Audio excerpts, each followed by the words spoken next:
Hello, everyone, and welcome to another episode of Founders Grid, sponsored by Gaper.io. Today we have Ryan. Ryan is the founder of Raidon.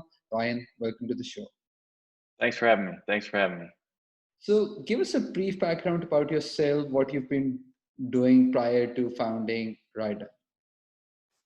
Yeah, so I guess to go all the way back, I started my first business in fourth grade.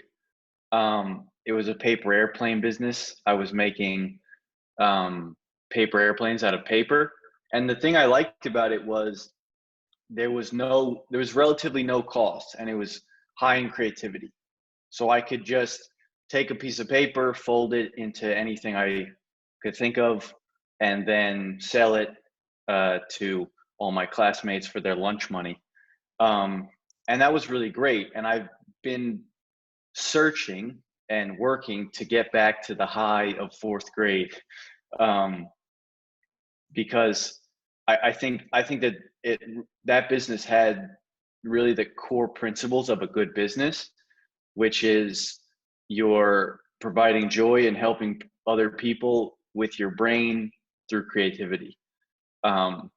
So at Raidon, that's what I'm always trying to do, and trying to make sure that we're mainly providing value with our brains, and doing so in a creative way, and not so much working on arbitrage opportunities and things like that, but mainly trying to create value out of the new, which is often quite difficult, but I find more fun and exciting.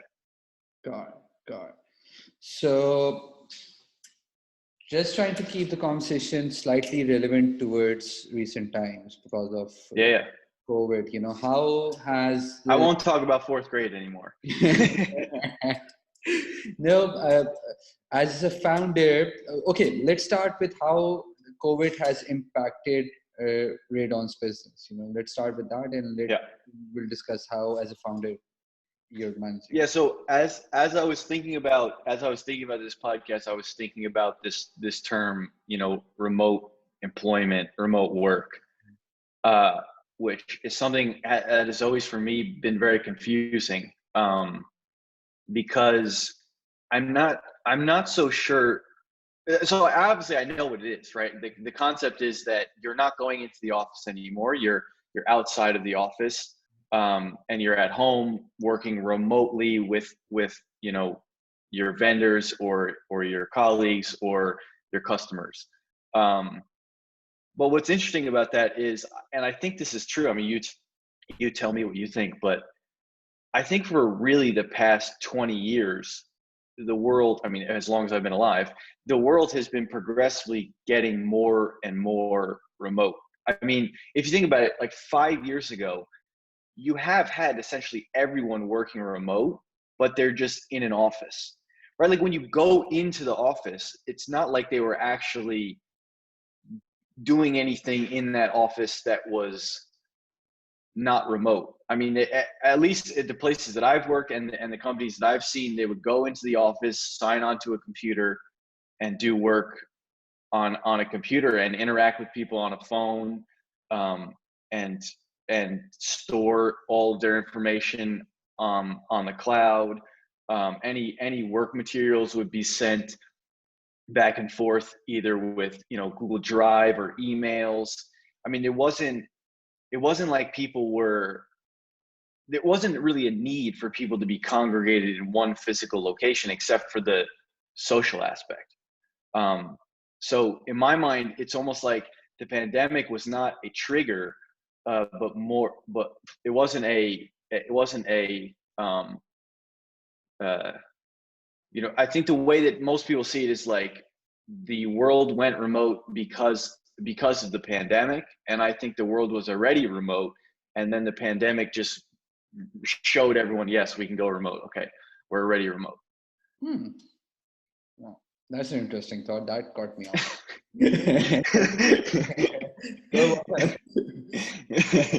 Which brings me to my next question. How are you able to manage your team, or what productivity hacks you're using in your company, especially? Yes, I agree with you on that part. It's a very good thought. but the work-life balance, maybe office and home, uh, they gave you a separation with the work-life Yeah. balance. Because in the corporate world, majority of them are workaholics. So when they came back home, it was like, okay, it's time out, it's a personal time, right? But now Yeah. your home has become office, so the work-life balance is, many are unable to keep that, maintain that. So Yeah. things you've adapted yourself personally, and what things are you encouraging amongst your team to maintain a work-life balance, primarily for mental health? Yeah. So I think that humans are community creatures. So we base our actions based off of the people around us. So I think that going into an office and seeing someone sit next to you and work helps you know, like I know when to eat. This is real. I know when to eat based off of when everyone starts making noise at the office, and I'm like, oh, okay, it must be time to eat. If I'm at home and I'm writing code, I have no idea. I mean, I'll go. All of a sudden it'll be 6 o'clock at night. I have no idea what's going on. The only way I know is I start getting a call.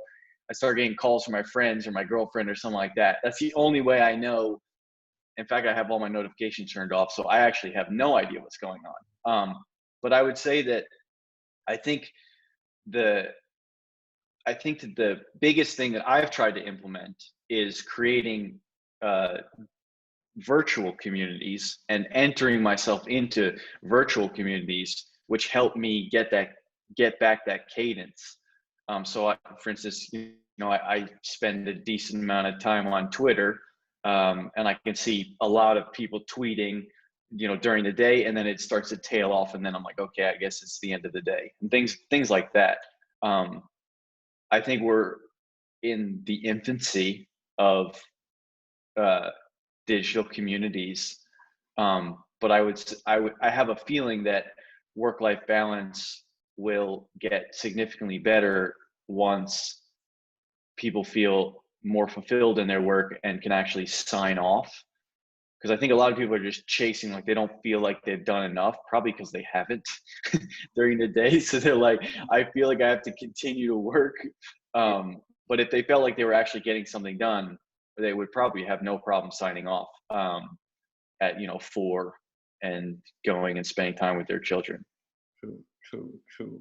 So, which brings me to the next question in regards to how's the experience been at Raidon? So, can you elaborate more on the business model, how it has evolved over the product market fit, the service market fit? So, yeah, so we've made I guess you could say it's a life cycle.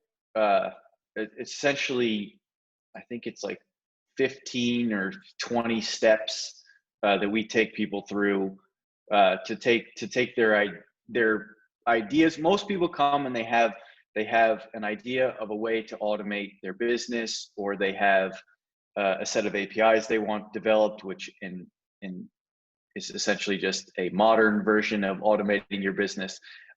They have some concept of how they want a machine to do work, and we've developed a process to be able to step them through and figure out what should actually get built.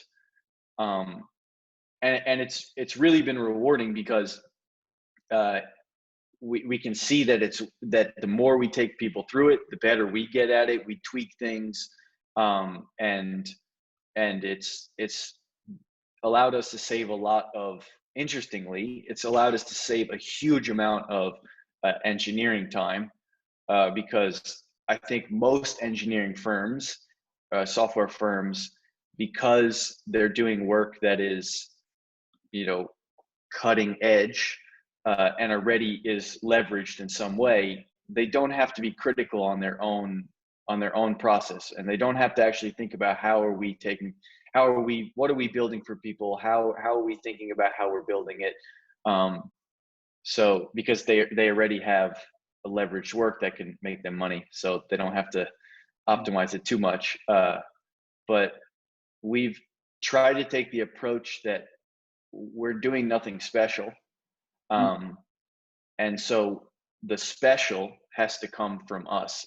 We have to figure out a special version of the process because software engineering is ubiquitous as plumbing.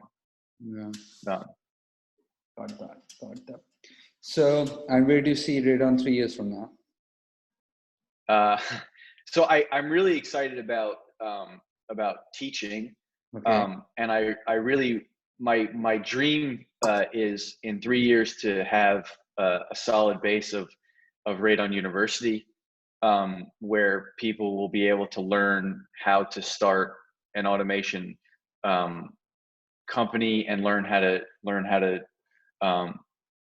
take hard skills such as software engineering, design, sales, things like this, and actually package them together in a way that they can take existing businesses and automate them, which effectively is the way that we've had most, like, it's how we've had progress throughout societies, right? Like, before we automated agriculture, we were picking berries. So I think that I really believe in it. I think it's really important. I think it's one of the biggest things besides my spirituality that separates us from monkeys, is our ability to innovate. So my hope is to be able to teach more people this process of innovating. Got it. Ryan, thank you so much for being on the show. I'm pretty sure we could have talked for another half an hour, but my team, they've just, they cut off the podcast after 12 minutes. So it doesn't look nice at a half that podcast. So, Ryan, thank you so much for being on the show. Take care of yourself. Thank you.